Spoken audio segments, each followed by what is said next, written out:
वो जो space science का वो हेड था, ये जो चंद्रयान उनका फेल हुआ था, वो कौन था? वो एक गरीब किसान का बेटा था। जब वो चंद्रयान फेल हुआ है, मोदी उसके साथ खड़ा था। जब हमारे मिट जाते हैं ना, तो हम क्या करते हैं, एक यूट्यूब का एक चैनल खोलते हैं, ठीक है, उधर से ऑनलाइन लेक्चर लेने के लिए। और वहाँ पे 90% केसेस के अंदर एक इंडियन ही होता है, ठीक है, जो हमारे सारे कंसेप्ट क्लियर करवा देता है। बाबर आजम को इन्होंने फ़ोन का ऐड दे दिया है, हालांकि उसको चाहिए था कि कोई ऐसा इंस्टीट्यूट या कोई ऐसी एजुकेशनल बात करता जिससे हमारे जो आने वाली नस्ल है उसको फ़ायदा हो। हमारे एक सर ने कहा था, उन्होंने कहा था कि लोग कहते हैं उस्ताद की इज्जत नहीं रही। उन्होंने कहा था उस्ताद की इज्जत है, बट द कंडीशन इज के उस्ताद वाकई में उस्ताद हो। पे पाकिस्तान की क्रिकेट टीम का तो ऐसे लगता है जैसे ये टीम ही पार्क व्यू सिटी की है, या तो फिर टीसीएल ने खरीद ली हुई है ये, ठीक है। यहाँ पे भी टीसीएल, जहाँ पे उनका नाम होना चाहिए खिलाड़ियों का, पार्क व्यू वहाँ पे वो पार्क व्यू सिटी लिखा हुआ है। फिजिक्स की बहुत सारी तगड़े लेवल की जो किताबें हैं वो इंडियन ऑथर की लिखी हुई हैं, पाकिस्तानी नहीं है, पढ़ने के काबिल नहीं है। मतलब वो एज अ लाइक कहते हैं ना तशरी लास्ट लेवल की लिखी है। किसी की कर ली। बिल्कुल वो अस्सलाम वालेकुम, नमस्ते, सत श्री अकाल। मैं हूं सुहेब चौधरी और आप देख रहे हैं मेरा और आपका YouTube channel real entertainment TV. Byju's जो कि इंडिया की एक एजुकेशनल ऐप है, उसने मेसी को, जो कि फुटबॉल के बहुत फेमस प्लेयर हैं, ग्लोबली अपना एम्बेसडर बनाया है। इससे पहले यही ऐप आपको इंडिया की क्रिकेट टीम की शर्ट्स पर भी नज़र आती होगी स्पॉन्सर के तौर पर। अगर पाकिस्तान की बात की जाए तो पाकिस्तान क्रिकेट टीम में हमें कभी कोई housing societies as a sponsor नज़र आती है, कभी कोई शैम्पू की ऐड नज़र आती है, कभी कोई साबुन की स्पॉन्सरशिप नज़र आती है। क्या प्रायोरिटीज़ में फ़र्क है इंडिया के और पाकिस्तान की? एजुकेशनल अगर पर्पज़ को देखा जाए, एजुकेशनल ऐप्स को देखा जाए, एजुकेशनल इंस्टीट्यूट को देखा जाए, इंडिया में कितना प्रमोट किया जा रहा है, पाकिस्तान में कितना प्रमोट किया जा रहा है, ये सब बातें करेंगे पाकिस्तान की पब्लिक से, पाकिस्तान के स्टूडेंट से। और पाकिस्तान के स्टूडेंट से ये भी पूछेंगे कि अगर यूट्यूब की बात की जाए, अगर उन्हें मुश्किल आती है अपने किसी भी कोर्स को लेकर, स्टडी को लेकर, तो वो किस यूट्यूबर को देखते हैं? इंडिया के यूट्यूबर को देखते हैं या फिर पाकिस्तान के यूट्यूबर को देखते हैं? इस हवाले से जो मेरी पर्सनल ओपिनियन है वो मैं आपको बताऊंगा वीडियो के लास्ट में। चलते हैं वीडियो की तरफ और मिलते हैं वीडियो के बाद। अस्सलाम वालेकुम। वालेकुम सलाम। आपका नाम? सरमद। आपका नाम? हमाद। हमाद। क्या करते हैं आप?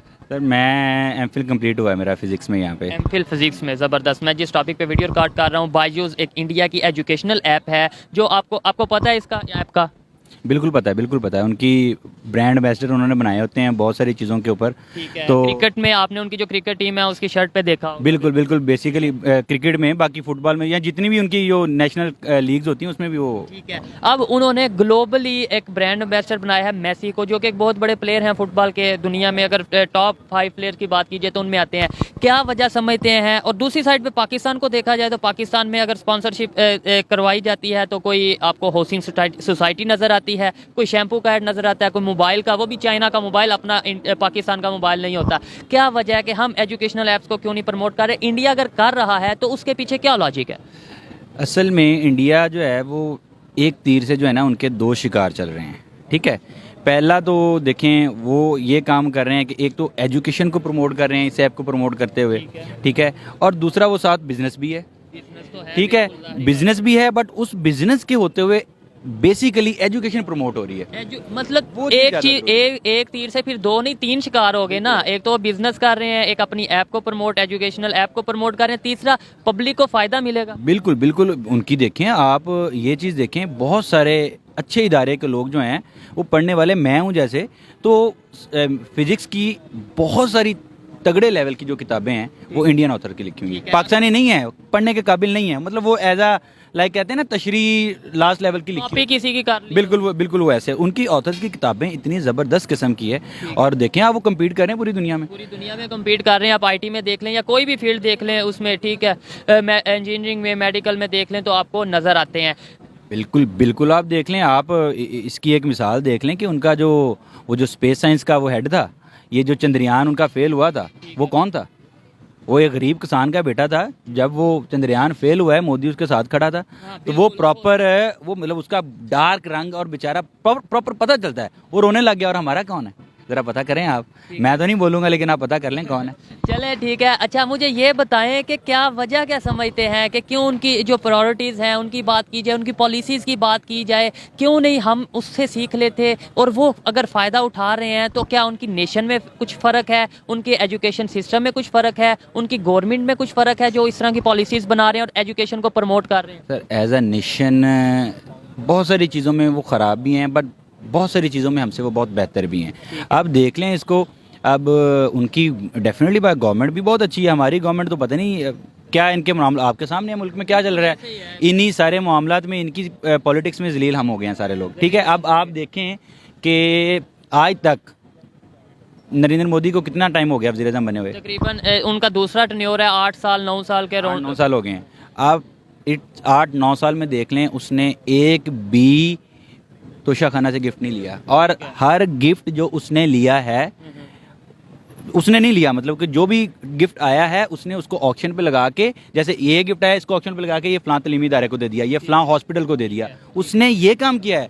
हमारे इधर देख लें माशाल्लाह अल्हम्दुलिल्लाह, सारे सदर साहिबान या सबको देख लें वो क्या चल रहा है। किसी ना किसी पे तोशाखाना का केस पाया जाता है। अच्छा, अगर एजुकेशनल ऐप्स की बात करते हैं या फिर सोशल मीडिया पे आ जाते हैं, यूट्यूब चैनल्स की बात करते हैं, आपको अगर फिजिक्स के आपके जो आप स्टडी कर रहे हैं कोई मुश्किल आती है तो आपने सोशल मीडिया से, यूट्यूब से कोई चीज़ देखनी हो तो कौन से यूट्यूबर को देखते हैं अपनी फील्ड के हवाले से? मैं तो फ्रैंकली स्पीकिंग इंडियन ही ऑथर्स हैं, एक है फिज़िक्स वाला, तो एक सॉलिड स्टेट फिज़िक्स का जिसमें हमारा डिपार्टमेंट है, तो हमारे उसमें सब्जेक्ट है, तो वो मुझे अब याद नहीं आ रहा, पतला सा है, सांवला सा रंग है उसका, वो सॉलिड स्टेट के जो फिज़िक्स है ज़बरदस्त किस्म की जो है ना, उसके पास नॉलेज है, ठीक है। लोग देखते हैं पाकिस्तान से भी। बिल्कुल, उनकी मिलियंस ऑफ व्यूज़ हैं। और मैं मज़े की आपको एक और बात बताऊँ, आप हैरान रह जाएंगे कि हमारे डिपार्टमेंट में एक टीचर हैं, उनका मैं नाम भी नहीं लेना चाहता, वो आते हैं, उनका पूरा लेक्चर, चूँकि वही होता है ना सॉलिड स्टेट, वो उनकी वीडियो लगा के कोविड के दिनों में वो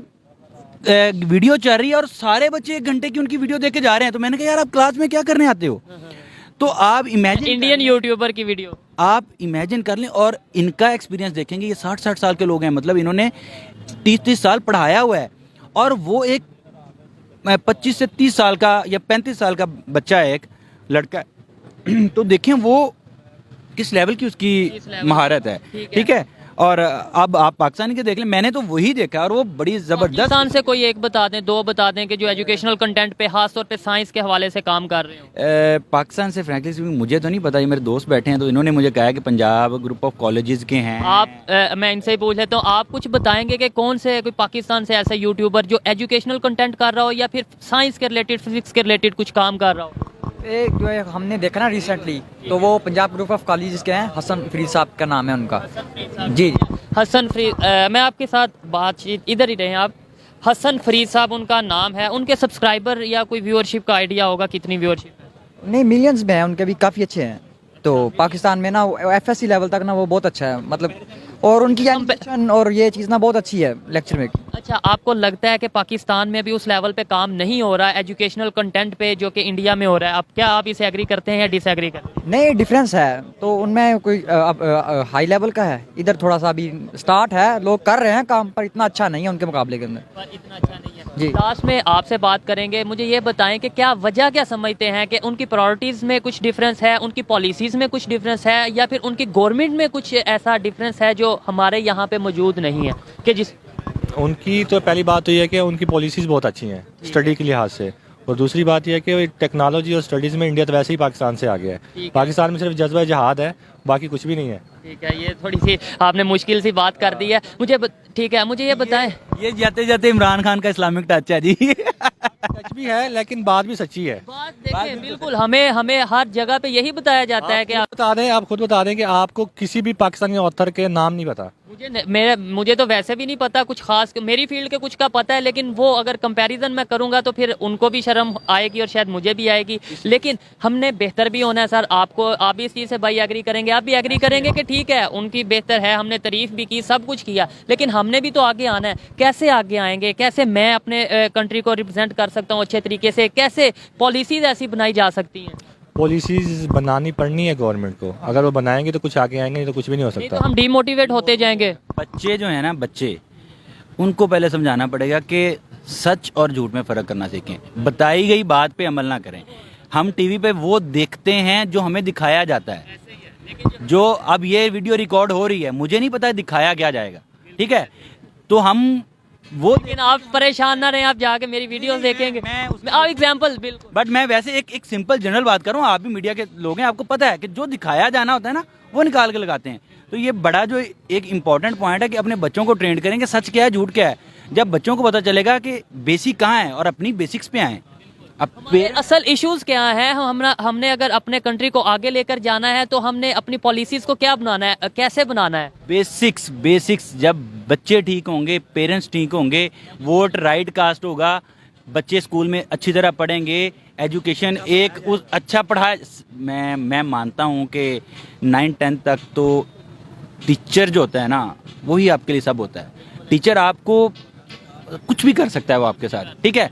अनफॉर्चुनेटली आप भी पढ़ रहे हैं, हम भी पढ़ रहे हैं, हमें पता है कि हमारे दिल में टीचर का क्या रिगार्ड रह गया। टीचर के मतलब हमारे एक सर ने कहा था, उन्होंने कहा था कि लोग कहते हैं उस्ताद की इज़्ज़त नहीं रही। उन्होंने कहा था उस्ताद की इज़्ज़त है, बट द कंडीशन इज कि उस्ताद वाकई में उस्ताद हो, तो उस्ताद जहाँ भी होगा उसकी इज़्ज़त रहेगी। मैं आपकी बात को इस तरीके से सेकंड करता हूं कि उस्ताद की इज्जत बिल्कुल है, लेकिन उस्ताद शायद अब नहीं रहे। ये मैं आपकी बात को करना चाहूँगा। और इन्होंने जो बात की कि डेफिनेटली हमें प्रायोरिटीज़ को अपनी को चेंज करने की ज़रूरत है, हमें एजुकेशनल कंटेंट पे काम करने की ज़रूरत है। दुनिया से अगर हमने कम्पीट करना है, बीट करना तो बहुत दूर की बात है, जस्ट कम्पीट करना है तो हमें अपनी प्रायोरिटीज़ को चेंज करना होगा, अपने एजुकेशन सिस्टम को चेंज करना होगा। और जिस कंट्री की भी, चाहे वो इंडिया है, चाहे वो चाइना है, चाहे वो अफगानिस्तान है, चाहे वो किसी रशिया है, कोई भी कंट्री है दुनिया का, अगर उसकी कोई अच्छी पॉलिसी है तो उसे हम अडॉप्ट करें।